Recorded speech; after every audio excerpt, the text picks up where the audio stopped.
Það er alltaf best að vista strax skjalið um leið og maður er búinn að opna nýtt skjal.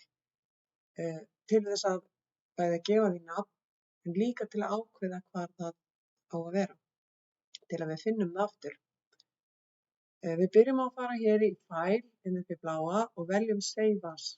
Alltaf þegar við vistum skjalið fyrsta sinn, en ekki bara breytingar í eldra skjali, þá förum við Save As og í Browse eða inn í möppuna ef við erum búin að vista áður nýlega í einhverja möppu, þá kemur hún hér upp. En ef við ætlum að fara í Browse, þá ýtum við hér og þá kemur upp Windows-glugginn og við finnum diskinn okkar, annaðhvort hér niðri eða með því að ýta á This PC og þá kemur, það þarf stundum að skrolla þetta niður til þess að sjá nafnið sitt, smellum á það og finnum sem sagt möppuna sem við ætlum að setja þetta inn í. Við ætlum að setja í 7. bekk inn í Word-möppuna og gefum þessu nafn.